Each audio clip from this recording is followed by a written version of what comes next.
E eu peço, imploro, para que você se inscreva no canal e ative o sininho. Boa!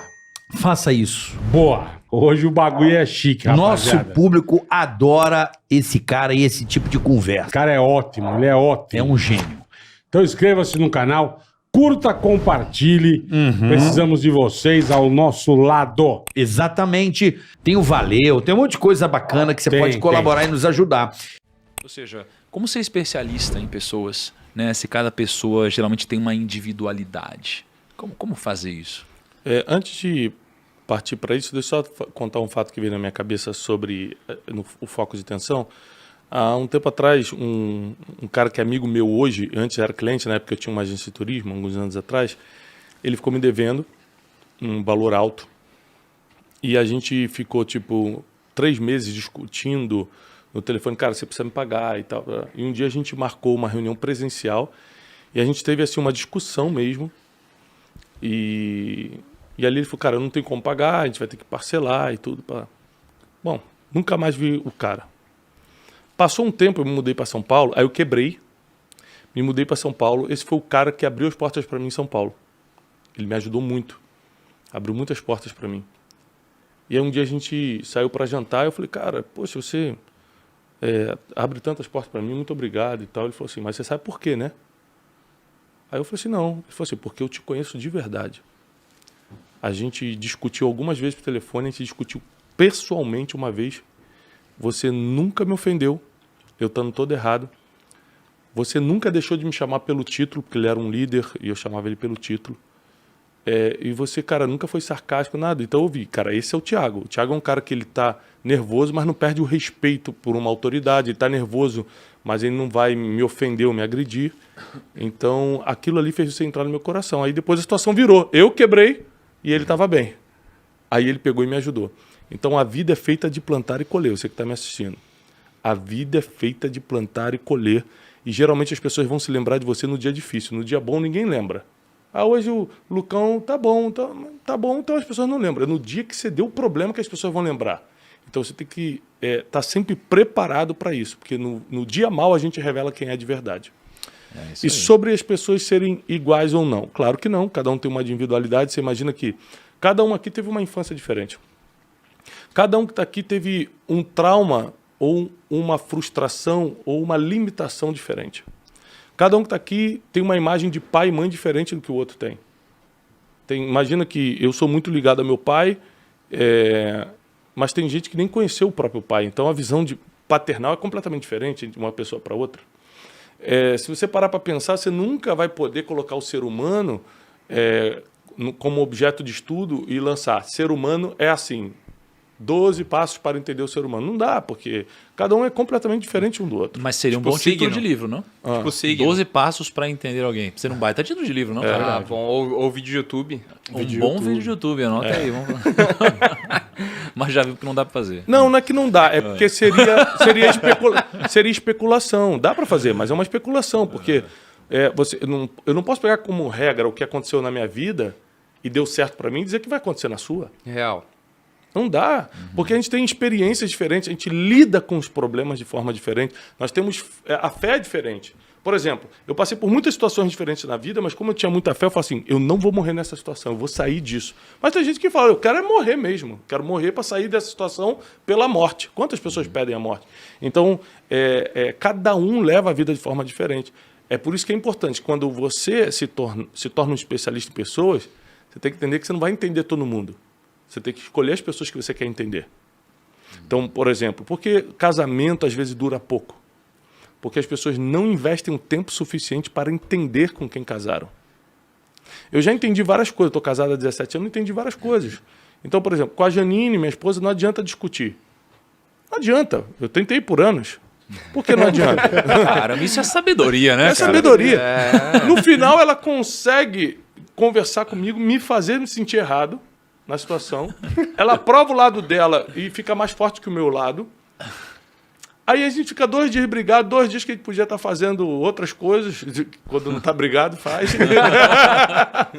E a gente ficou 2 dias ali sem falar de bobeira. Depois de muitos anos, eu falei assim, cara, não adianta, eu estou nervoso agora, é melhor fingir que não é comigo, fazer aqui um pensamento positivo que daqui a 10 minutos isso aqui vai passar, eu já vou ver a situação de outra forma, e aí eu falo com ela também de outra forma e resolvo. Cara, quando eu adotei, porque eu entendi o jeito dela de ser, cara, a gente diminuiu 80% dos conflitos. Não dá para falar que diminuiu tudo, porque homem, mulher junto, com o casal sempre vai ter seus conflitos, mas diminuiu demais.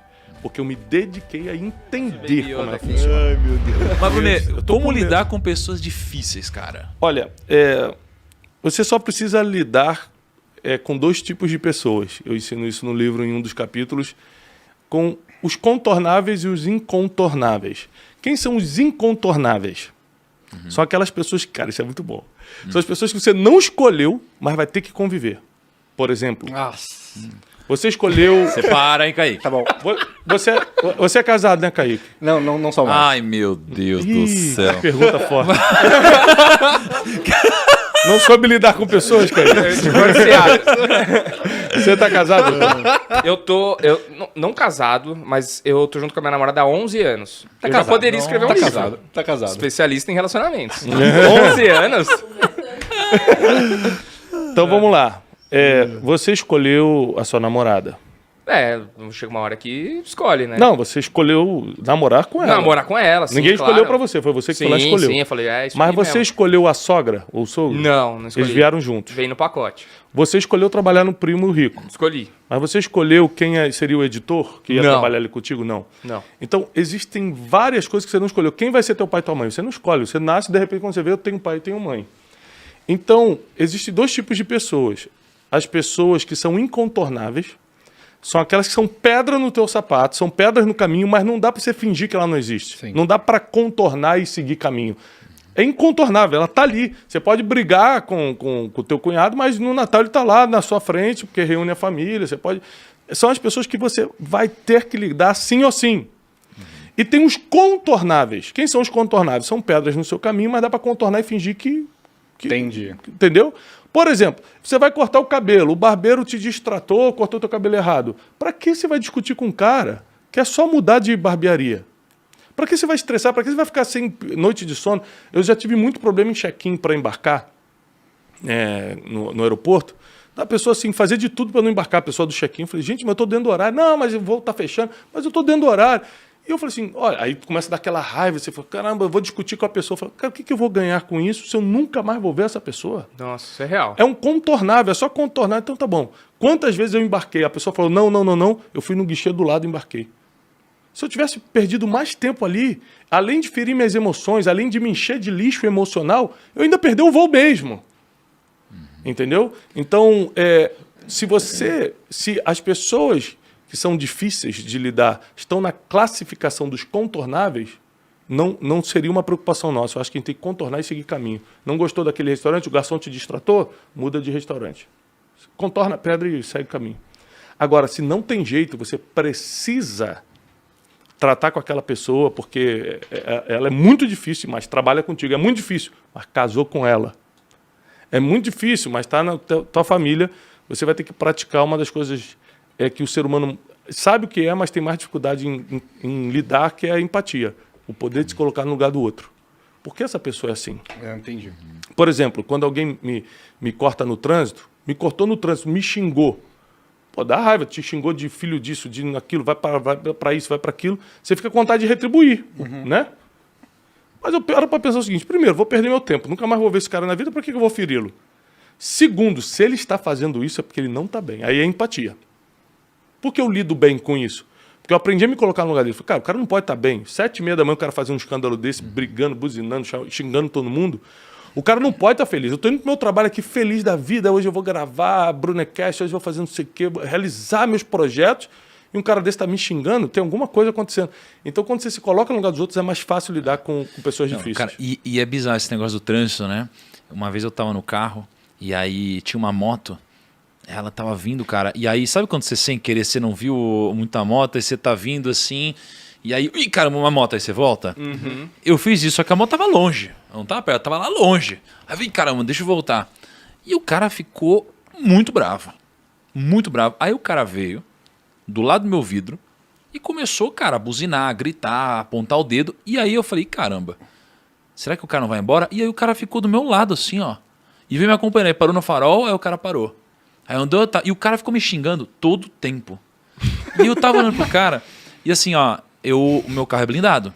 Então, poxa, eu tava com um pouco medo de qualquer coisa, né? Mas eu tava olhando pra ele e eu tava por dentro assim, cara, não tô acreditando que esse cara tá fazendo isso. Tá remoendo essa parada, né? O cara tá me xingando muito. Muito mesmo. Eu tava desproporcional, e apontando o dedo e tal. Eu falei, meu, esse cara, sei lá, vai fazer alguma coisa.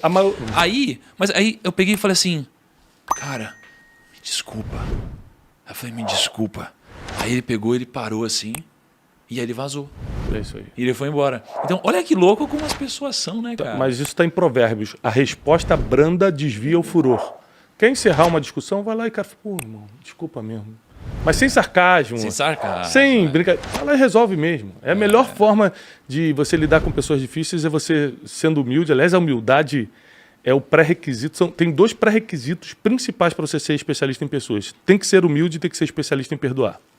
Se você não quer perdoar e não quer ser humilde, esquece lidar com pessoas. Não tem jeito, não tem jeito. Isso aqui é a base, é o fundamento. Tem que ser humilde, cara. Desculpa, irmão, eu errei mesmo. E tal. Quando você começa a se achar mais importante do que os outros, quando você acha que quem tem que pedir perdão é ele, aí já era. Você já está complicando tudo. Quer ser especialista em pessoas? Vai ter que ser humilde e vai ter que ser especialista em perdoar. Ô, Tiagão, tem um professor. Bruni. Quem foi? Olha eu me ajeitando na cadeira. Quem foi, na sua opinião, o maior especialista em lidar com pessoas na história da Terra? Apesar de do meu background, minha formação ser teologia, então a minha resposta parece óbvia por isso, mas não é. É óbvia porque eu gostaria de trazer alguns fatos que provam o que eu quero dizer, que o maior especialista que já passou nessa terra em pessoas foi Jesus. Não estou falando aqui do Jesus Deus para os cristãos, estou falando do Jesus homem que passou pela terra e quem não acredito que ele é Deus é porque eu sou ateu. Ótimo, mas não tem como lutar contra a história, que ele passou 33 anos na terra, passou. Então, esse Jesus homem foi um especialista em pessoas e eu quero provar, o maior de todos, tá? Ele acreditava nas pessoas mais difíceis de você levar a sério.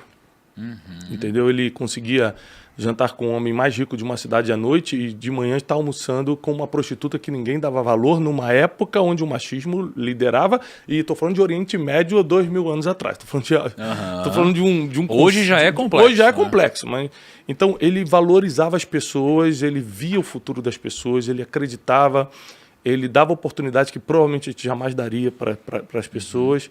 Ele sabia categorizar pessoas, isso é uma coisa que eu quero ensinar hoje, que vai facilitar a vida de todo mundo que está assistindo a gente.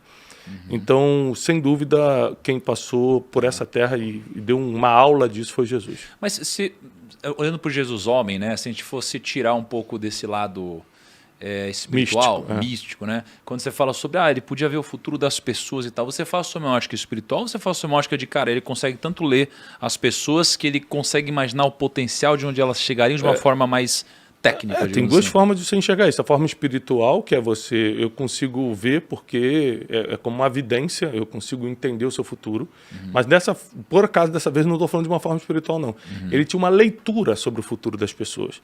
Então, por exemplo, eu não tenho nenhum tipo de dom de premonição, mas consigo entender o seu futuro. Tem variantes aqui que podem acontecer. Por exemplo, eu não sei se você vai viver até lá. Você pode morrer, não tem um controle sobre morte, vida e morte. Mas se você viver e continuar fazendo o trabalho que você está fazendo, ou seja, se você não mudar seu comportamento e não morrer, é muito fácil entender para onde você está indo. Entendeu? Então, não é uma questão de premonição mística, é uma questão de análise de dados. Dá para entender pelo seu comportamento, pelo coração que você tem, pelas coisas que você estuda, pela forma que você trabalha, por quem você convive, dá para você entender para onde essa pessoa está indo. Mas me conta, sei lá, tentando trazer alguns exemplos práticos, assim, poxa, situações onde de fato Jesus, por entender sobre pessoas, tomou uma decisão melhor, ou deixou de tomar uma decisão ruim, ou se safou de alguma enrascada, tirando o lado místico da coisa, pelo fato de ele de fato entender muito sobre as pessoas, assim. Tem várias.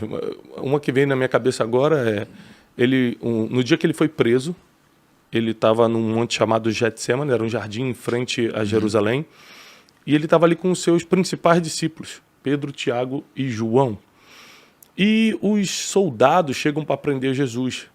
Estava tanto os soldados romanos quanto os servos do sumo sacerdote, que eram os rabinos da época, que mandava a religião junto com Roma, a religião judaica junto com Roma comandava, governava Jerusalém naquela época. E eles tentam prender Jesus, e a Bíblia cita o nome de um servo do sumo sacerdote, como se fosse um soldado, um pau-mandado do sumo sacerdote, que seria como se fosse um papa católico hoje. Esse servo tenta colocar a mão em Jesus, o apóstolo Pedro, que estava com ele, saca uma espada e corta a orelha do cara. Nossa, velho. Está na Bíblia. Então, peraí, vamos começar a trabalhar algumas questões aqui. Primeiro, o que um apóstolo estava fazendo armado no monte de oração? É a primeira pergunta que eu fico pensando. Cara, o cara levou uma arma para orar com Jesus. Mas por quê? Eles já estavam com medo, porque Jesus já vinha falando, eu vou ser preso, importa que o Filho do Homem seja entregue, mas ele vai ressuscitar no terceiro dia. Ninguém acreditava na parte do terceiro dia, eles estavam focados no vamos matar Jesus. Então ele pega e leva uma arma. Os discípulos, eles não tinham essa fé de que de fato ele... Cara, é muito difícil acreditar quando você nunca viu algo parecido, né? Como assim, vai morrer, vai ressuscitar e vai reinar para sempre. Cara, nem os discípulos acreditavam nisso, né? Não é que eles não acreditavam, mas eu acho que as peças não se encaixavam. Não é por falta de fé, mas porque as peças não se encaixavam. Imagina você ter que acreditar numa coisa que você nunca viu na vida. É difícil você entender. Às vezes não é falta de fé, é falta de imaginação mesmo. Você não consegue entender como isso pode acontecer. E aí, o segundo fato que acontece aqui, o que a gente precisa pensar, é que ele arranca a orelha. Cara, o cara tem que ser um espadachim profissional para mirar na orelha. Tem que estar afiado. E cortar a orelha. Então, há de se convir que ele não mirou na orelha. Ele foi na cabeça, ele queria acertar a cabeça do cara. O cara deu uma O cara desviadinha. deve ter uma desviada e cortar a orelha. Né? Não está escrito assim na Bíblia, mas é uma interpretação lógica. Né? Quando ele corta a orelha desse servo, Malcolm, Jesus olha para Pedro, sem levantar a voz, coisa que eu não faria. Eu sou um cara que, por exemplo, quando eu quero corrigir alguém, eu não vou gritar, mas eu vou levantar a voz. Levantar a voz não vou falar nesse tom de voz. Eu vou falar, ô negro, já vou dar Uma entonaçãozinha mais eu vou dar uma grave. entonação de tô te chamando a atenção. Jesus manteve o mesmo tom de voz, abaixa, pega a orelha do cara. Ele abaixa e pega. Ele abaixa, pega a orelha do cara e olhando para Pedro, ele começa a reverter a situação da seguinte forma. Com uma mão, ele começa a recolocar a orelha do cara, ele começa a fazer um milagre. E com a outra ele aponta para Pedro e fala, Pedro, você não sabe, ele era mestre em fazer perguntas, né? Por isso que quem quer ser especialista em pessoas tem que aprender a fazer perguntas. Porque é a forma mais prática da pessoa confrontar-se a si mesmo. Em vez de você confrontar com o dedo na cara, você faz uma pergunta que é muito mais eficaz do que uma acusação. Então Jesus olha para Pedro e fala, Pedro, você não sabe que quem vive pela espada vai morrer? Então ele faz uma pergunta que já olha o que você está fazendo, você está plantando e vai colher, hein? Viu como você não tomou a atitude certa? Ou seja, sem repreender, ele repreendeu com uma pergunta. Você não sabe que quem vive pela espada vai morrer? Então a Bíblia diz que Pedro larga a espada, reconhece o erro e Jesus vai lá e cola a orelha do cara. Ou seja, ele sendo preso num momento de tensão, porque o problema é quando a gente está no foco de tensão, cara. Não dá para você dizer que conhece uma pessoa enquanto você não entrar em focos de tensão com ela. Por exemplo, quando a gente vai negociar, a gente está num foco de tensão. Então, você conhece muito uma pessoa quando está negociando com ela. Quando tem dinheiro envolvido, o foco de tensão mental aumenta. Então, você rapidamente vai descobrir quem é essa pessoa de verdade. Em discussões você descobre. Quando a pessoa chega num limite emocional e briga com você, por exemplo, ali você vai descobrir muito sobre ela. Então é muito difícil você conhecer uma pessoa sem ter passado no foco de tensão com ela. Eu estou vivendo há 10 anos com meu colega de trabalho, ele é maravilhoso. Mas vocês já tiveram uma crise, vocês já brigaram? Vocês já passaram por algum problema? Você já pegou dinheiro emprestado e não pagou? Alguma coisa que gere um foco de tensão entre vocês dois? Não, então não diz que conhece. Às vezes você está conhecendo só o lado bom da pessoa. E Jesus, ele mostrou todos os lados dele, tanto da parte boa, tanto quanto a situação era boa, quanto a situação era ruim, e todos os lados deles era bom. Mesmo durante o foco de tensão. Isso é muito interessante que o Daniel falou, cara, porque às vezes a gente passa tanto tempo na empresa, né? Então a gente passa esses 14, 15 horas juntos, e aí a gente acha que a gente se conhece. Né? Só que, cara, às vezes é uma situação desesperadora ou de crise para a pessoa mostrar de fato quem ela é. E a gente, às vezes, quer formar a nossa opinião sobre alguém olhando para os 99% de tempo que a gente passa junto com ela. Enquanto a nossa opinião deveria ser formada pelos 1% de tempo mais estressante que acontece entre nós, né? E uma vez eu estava numa viagem, né? A gente estava viajando um casal de amigos e, cara, tem um casal que a gente ama, né? E pela primeira vez a gente passou um grau de estresse que a gente nunca tinha passado antes, né? Nessa viagem. E aí aconteceu uma briga no meio dessa viagem. Na viagem com o casal? Nessa viagem, mas exatamente. viagem causa isso, né? Viagem é uma parada estressante. A gente É acha que é viagem e relaxante. podcast. As pessoas estão sempre querendo brigar. Viagem Real. podcast. Viagem a gente sempre acha que é relaxante, mas é não é. estressante. E aí, cara, pô, foi uma pena, porque foi uma frustração tão grande, cara, que a gente falou, meu Deus, não acredito, cara, a gente passou tantos anos juntos. E aí, né, a gente falou, caramba, agora a gente sabe quem é quem e tal, né? E a gente podia, obviamente, estar muito errado nisso, mas foi um pouco do que a gente sentiu naquela hora, né? E acho que nos negócios, né, quando você passa muito tempo junto, aí depois termina uma relação, quando alguém é demitido, quando alguém se demite, quando alguém sai. Cara, são esses momentos que a gente vê e fala, caramba, não acredito que eu nunca percebi isso antes, né?